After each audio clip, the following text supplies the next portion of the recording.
মাত্র একদিন আগেও বিমান দুর্ঘটনায় প্রাণ হারালো বড় বোন নাফিয়া, আর আজ সেই পথেই পাড়ি দিল ছোটো ভাই নাফি।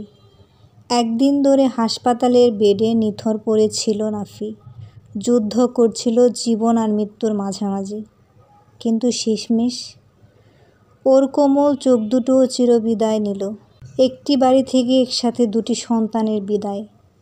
একজন মায়ের বুক আজ শূন্য, একজন বাবার বুক আজ নিঃস্ব। এই শোক কোনো শব্দে প্রকাশ করার মতো নয়, এটা অনুভবেরও বাইরে। এটা মৃত্যু নয়, এটা যেন বেঁচে থেকেও প্রতিদিন মৃত্যুর মতো। বাবা মা এখন কাকে বুকে নেবে, কার মাথায় হাত বুলাতে বুলাতে বলবে, ভয় পাস না, আমি আছি। এই দুই ভাই বোনের হাসি মাখা মুখের ছবি আজ যেন ছবিতেই রয়ে গেল। স্কুলে শিক্ষা নিতে গিয়ে এক ঝাঁক স্বপ্ন ঝরে গেল। আল্লাহ যেন এই নিষ্পাপ সন্তানদেরকে জান্নাত নসিব করেন এবং সুখার্ত পরিবারকে ধৈর্য ধরার তৌফিক দান করেন। প্রত্যেকটি ঘটনাই হৃদয় বিদারক এবং মর্মান্তিক। আমরা নাজিয়ার গল্পও শুনেছি, তার মৃত্যুর যন্ত্রণা দেখেছি। বাচ্চা মেয়ে নাজিয়াকে যখন দেখার জন্য তার বাবা মা হসপিটালে গিয়েছিল, ডাক্তাররা এসে বলল, দোয়া করেন আপনার বাচ্চাটি যেন তাড়াতাড়ি মারা যায়।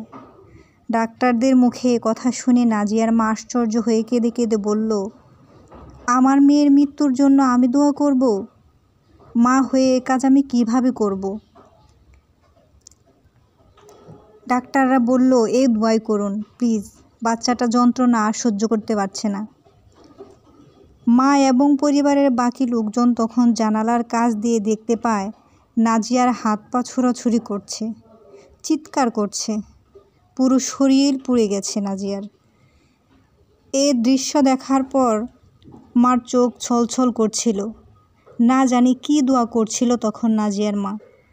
আমরা সবাই নাজিয়ার মতো সকল শিশুর জন্য দোয়া করব।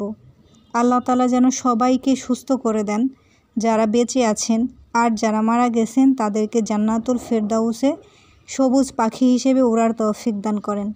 আমিন।